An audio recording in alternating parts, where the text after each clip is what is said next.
तो आज हम पढ़ेंगे क्लास 7th की इंग्लिश स्पेक्ट्रम का सेक्शन 2 वाटर वाटर एवरीवेयर। मतलब हर जगह जो है पानी ही पानी है। ये जो स्टोरी है ये 3 से 4 पेज की है, तो हम इसको देख लेते हैं। On a rainy day the headmaster of a village school discuss the cause of and effect of flood with his student. He begins to talk the student. मतलब बारिशों के दिन थे और स्कूल के जो हेडमास्टर थे, गांव के स्कूल के जो हेडमास्टर थे, वह बाढ़ से होने वाली हानियों के बारे में बात कर रहे थे। तो स्टूडेंट से उन्होंने जो है बातचीत चालू की। Headmaster, it is raining cats and dogs. मतलब जो मूसलाधार बारिश हो रही है। Vinay, sir do you mean cat and dogs are falling from the sky. Sir क्या कहना चाहते हैं आप कि कुत्ते बिल्लियाँ जो है वो आसमान से टपक कर नीचे गिर रहे हैं क्या। Headmaster, no no, I mean it's raining heavily. It idiom cats and dogs is used to indicate heavy rainfall. नहीं नहीं बेटा, मैं ऐसा नहीं कहना चाहता हूँ। कैट एंड डॉग्स का मतलब है कि बहुत तेज मूसलाधार बारिश होना। ये एक आइडियम्स है जो कि यूज़ किया जाता है मूसलाधार बारिश के लिए। Arjun, oh it's interesting. Arjun कहता है कि वाह, ये तो बहुत ज़्यादा आश्चर्यजनक है और बहुत ज़्यादा रुचिकर भी है। Headmaster, do you know the meaning of disaster. Headmaster कहते क्या आपको पता है कि आपदा मतलब क्या होता है। Ashu, no sir I don't know. Ashu कहता है कि नहीं सर, हमें नहीं पता। Headmaster, disaster is an unexpected event such as an in accident of flood of or a fire. It kills of injuries a lot of people and causes a lot of damage to property. Headmaster कहते हैं कि disaster जो आपदा है वो एक unexpected अनैच्छिक घटना है, जो या वो एक्सीडेंट भी हो सकती है, वो बाढ़ भी हो सकती है और वो आग भी हो सकती है, जिससे कि काफ़ी सारे लोगों को हानि पहुंचती है और काफ़ी सारे लोगों को इसका सामना करना पड़ता है। फिर संदीप पूछता है कि what was cause flood. Sir बाढ़ की क्या वजह है। Headmaster, flood are caused by heavy rain, bursting of dams of cloud burst. मतलब हेडमास्टर कहते हैं कि बाढ़ की वजह या तो भारी बारिश हो सकती है, या डैम्स का फूटना हो सकता है, या बादलों का फूटना हो सकता है। Abu, does it mean they are caused by natural force only. तो अबू कहता है कि इसका मतलब है कि ये केवल एक नेचुरल फोर्स, मतलब ये केवल एक प्राकृतिक घटना है। Headmaster, no, though flood are mostly cause by natural forces we also play a role in causing them. Headmaster कहते हैं कि नहीं, परंतु यद्यपि जो बाढ़ वगैरह है ये तो एक प्राकृतिक घटनाएं हैं, परंतु इसमें हमारा भी कुछ ना कुछ हस्तक्षेप रहता है। महेंद्र, वाह सर। महेंद्र कहता है कि कैसे sir. Headmaster, by deforestation, faulty dams, construction and breaches is embankments. Headmaster कहते हैं कि हमारे द्वारा जो बांध का निर्माण होता है वो हम अच्छे तरीके से नहीं करते हैं, जिससे कि वो टूट जाते हैं। और breaches in embankments. Richa, breaches in embankments, what is this. Richa कहती है कि सर इसका मतलब क्या है। तो हेडमास्टर साहब बताते हैं। Headmaster, yes, nowadays pressure of transport like railway near river banks causes breaches in the embankments. It is also a cause of flood. मतलब कि कहीं कहीं पर जो रेलवे के पुल होते हैं वो बांध के ऊपर से ही निकल जाया करते हैं, जिससे कि बांध को टूटने में ज़्यादा वक्त नहीं लगता है और उसी से जो बांध होते हैं वो ब्रेक हो जाते हैं, जो कि बाढ़ का कारण बनते हैं। Mahak, sir what are the effect of flood on us. Sir, Mahak कहता है कि सर बाढ़ का हमारे ऊपर क्या प्रभाव पड़ता है। Headmaster, there are several ill effect such as the destruction of life and property.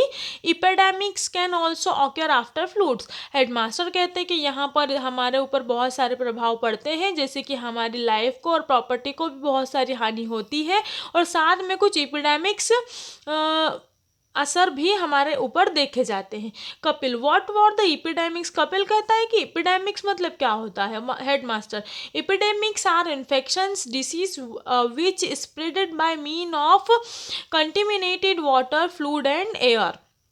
तब हेडमास्टर साहब कहते हैं कि एपिडेमिक जो है वो एक प्रकार का इन्फेक्शन होता है, मतलब एक बीमारी है, फंगल इन्फेक्शन, वायरल फीवर वगैरह, जो कि वाटर के कारण होता है, जो कि पानी में और फूड में बैक्टीरिया होने के वजह से हमें हो जाता है। Bhavna, oh that's why we have cholera cholera, malaria and diarrhoea after the rain every year. तो भावना कहती कि अच्छा इसीलिए हमेशा बारिश के बाद ही हमें ये सारी बीमारियां होती है। Headmaster, yes, and soil erosions is another ill effect of flood. और हेडमास्टर कहते हैं कि जी हाँ, और साथ ही जो मिट्टी है उसका भी क्षरण होता है और उससे भी हमें बहुत सारी डिसीज का सामना करना पड़ता है। फिर Ashish sir, what should we do in a situation when flood confront us. मतलब सर हमें क्या करना चाहिए जब बाढ़ आने की संभावना हो। Headmaster, always remember to keep an eye on the water level of the river of the stream specifically when it is raining heavily. मतलब हमें हमेशा नदी के वाटर लेवल पर नज़र रखनी चाहिए, खास तौर पर जब बारिश जो है वो भारी हो गई हो। Vijendra, can we go near the river to see the water level. Vijendra कहता है कि क्या हमें वाटर लेवल को देखने के लिए नदी के पास में पहुंच जाना चाहिए sir. Headmaster, no, never do it, it is the risky for childrens, the watchman और a person on duty should do that. Headmaster कहता है कि नहीं, आपको ऐसा कभी नहीं करना चाहिए, ये बच्चों के लिए बहुत ज़्यादा रिस्की होगा।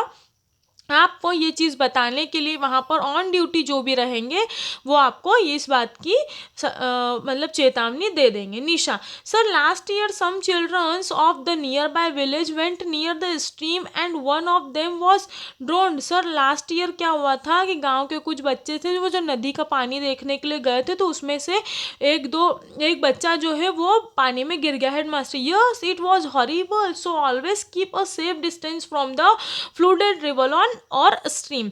तो हेडमास्टर कहते हैं कि हाँ, यह बहुत ही ज़्यादा खतरनाक होती है, तो हमें कभी भी नदी के पास नहीं जाना चाहिए, हमें एक सेफ डिस्टेंस बना के रखनी चाहिए रिवर और स्ट्रीम के बीच में। Pappu, sir what should we do when the watchman inform us the situation is getting worse or alarming. तो पप्पू कहता है कि सर जब हमें वहाँ के जो वॉचमैन्स होते हैं वो जब हमें ये चेतावनी देते हैं तब हमें क्या करना चाहिए। तो headmaster, now you have to make some necessary arrangements to cope with the situations. उस समय आपको कुछ नेसेसरी अरेंजमेंट करने चाहिए। रचना, व्हाट आर दे, मतलब ये कौन से अरेंजमेंट होंगे sir. Headmaster, first don't panic in any circumstance, मतलब हमें ज़्यादा सिचुएशंस को लेकर पैनिक नहीं होना है। Ashu, yes sir. Headmaster, and try to help your parents, और हमें हमारे पेरेंट्स की मदद करना चाहिए। How can we help them. Shubham पूछता है कि हम उनकी मदद सर कैसे कर सकते हैं। तो आगे सर हेडमास्टर बोलेंगे कि if your house is in a danger move out immediately to a safe distance. अगर आपका जो घर है वो खतरे वाली जगह पर है तो आपको तुरंत वहाँ से निकलकर एक सेफ जगह पर पहुँच जाना चाहिए, एक सेफ दूरी पर हो जाना चाहिए। नगीना पूछती है कि should we climb a tree, क्या हम पेड़ पर चढ़ जाएं sir. Headmaster, no, don't climb a tree, it can be dangerous, move toward a higher place, it is a better to shift to a concrete house like a school building, a temple or a ग्राम पंचायत भवन। हमें कभी ऐसा नहीं करना चाहिए कि हम जाकर पेड़ पर चढ़ जाएं, ये बहुत ही ज़्यादा खतरनाक होगा। आप चाहें तो कोई सी ऊंची जगह पर, जैसे कि कंक्रीट से बनी हुई स्कूल की बिल्डिंग पर, या किसी अच्छे से मजबूत बने हुए मंदिर पर, या जो गांव की ग्राम पंचायत है वो अच्छी ऊंची जगह पर यदि बनी हुई हो तो वहां पर आप जाकर रुक सकते हैं। फिर भावना कि how can we save our cattle sir. तो फिर सर हम सेव कैसे रहेंगे। Headmaster, free all of them and try to take them a safer place, उन्हें भी छोड़ देना चाहिए जो कि यहाँ वो वहाँ से बच सकें। अब what else can we do, अब और हमें क्या क्या करना चाहिए sir. Headmasters, take some eatable clothes and take some eatables clothes, a torch और candles, matchbox and other essential items and leave your houses for a safer places. हमें इसके अलावा कुछ खाने की वस्तुएं, कुछ पहनने के कपड़े, कुछ एक टॉर्च, कुछ कैंडल्स और जो माचिस बॉक्स है वो भी हमें हमारे साथ में लेकर हमारे घर से चले जाना चाहिए जहाँ पर यदि आपका घर खतरे में हो। मैं किया sir, what should we do after the flood. Sir हमें फ्लूड के बाद क्या करना चाहिए। Headmaster, try to clean and definite your house and surrounding as early as possible, always remember prevention is better than cure। तो हमें क्या करना चाहिए, जब अगर फ्लूड चले गया है, अब वहाँ पर बाढ़ नहीं आने वाली है, तो हम उस जगह को क्लीन कर सकते हैं और हमेशा जो है सावधानी बरतनी चाहिए, क्योंकि सावधानी ही सुरक्षा है। Nisha, sir how can we disinfected our house, sir हम हमारे घर को सुरक्षित कैसे रख सकते हैं। Headmaster, spray some pesticide like DDT, lime water, kerosene, phenol, etc. and around your houses, but the most important measure is to take care of drinking water. हमें हमारे घर में कुछ DDT, lime water, kerosene, phenol वगैरह से बना हुआ कुछ लिक्विड रहता है, उसको घर में स्प्रे करना चाहिए और हमारे पीने वाले पानी को हमेशा ढककर रखना चाहिए। Sajit, sir how can we purify drinking water. Sajit कहता है कि सर हम ड्रिंकिंग वाटर को कैसे प्यूरिफाई कर सकते हैं। Headmaster, as use chlorine tablets for purifying the drinking water or boil it. आप चाहें तो क्लोरीन की टैबलेट्स भी अपने पानी में डालकर उसे मतलब साफ़ कर सकती हैं, या उसे बॉयल कर भी आप साफ़ किया जा सकता है। आगे देखेंगे। Headmaster, sorry Abu, what else we can do sir. Abu कहता है कि सर इसके अलावा हम और क्या करें। Headmaster, take the member of your family to a hospital and cattle to a veterinary hospital to get proper medical aids and vaccination against disease.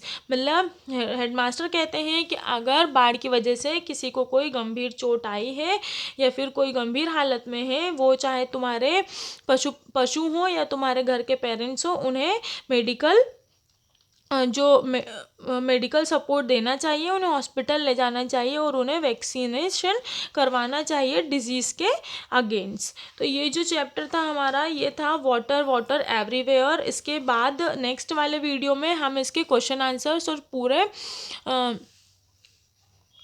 Exercise देखने वाले हैं। तो जैसा कि आपको पता है कि मेरे चैनल पर आपको इस पूरी बुक के सारे चैप्टर विथ एक्सरसाइज मिलने वाले हैं, तो आप मेरे वीडियो को लाइक कर दीजिए और मेरे चैनल को सब्सक्राइब कर दीजिए। Thank you so much.